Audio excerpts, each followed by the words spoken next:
আপনারা সবাই জানেন এবং সবাই অবগত আছেন, স্বাধীনতা অর্জন করতে স্বাধীনতা রক্ষা করা কঠিন। আজকে আমরা এখানে যারা এসেছি, যে সকল নেতৃবৃন্দ এসেছি, যে যে অবস্থান থেকে এসেছি, সবার দাবি কিন্তু একটাই, সন্দ্বীপ আমাদের থাকতে হবে। সন্দ্বীপের যে ফেরিটা ছিল, সন্দ্বীপ ফেরি রক্ষার দাবিতে এসেছি। আমি একটা উক্তি দিয়ে আমার বক্তব্য শেষ করতেছি।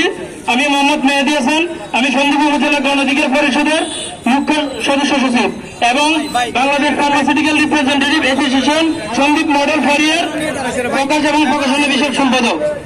আমরা অনেক হয়তো পড়েছি যে, অনেক উক্তিতে দেখেছি যে মানুষ মানুষের জন্য, কিন্তু আমরা একটা জিনিস লক্ষ্য করতেছি যে সন্দ্বীপের যখন উন্নয়ন এবং অটোকাঠামো ডে বাই ডে যখন আপডেট হচ্ছে, তখন কিছু মানুষ আছে আমাদের, মানুষ শুধু কিন্তু অমানুষের আচরণ করে যাচ্ছে। তার কারণ হচ্ছে, আমরাই সকালে ঘুম থেকে উঠে দেখছি অবাক পৃথিবী। আমরা সবসময় দেখতেছি একটা জিনিস কি, পৃথিবী সবসময় আপডেট হচ্ছে, কিন্তু আমাদের সন্দ্বীপের কিছু মানুষ, কিছু লোক আমাদেরকে শুধুমাত্র ডুবানোর জন্য, আমাদেরকে দেশ এবং আমাদের ঘর ভিটামাটি সবকিছু বিক্রি করে দেওয়ার জন্য, তাদের পার্সোনাল লাভের জন্য সবসময় তারা চাচ্ছে।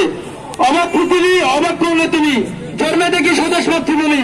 আজকে আমার সেই স্বদেশ মাতৃভূমিটা আজকে কিছু জলদস্যু, কিছু ভূমিদস্যুদের হাতে চলে গেছে।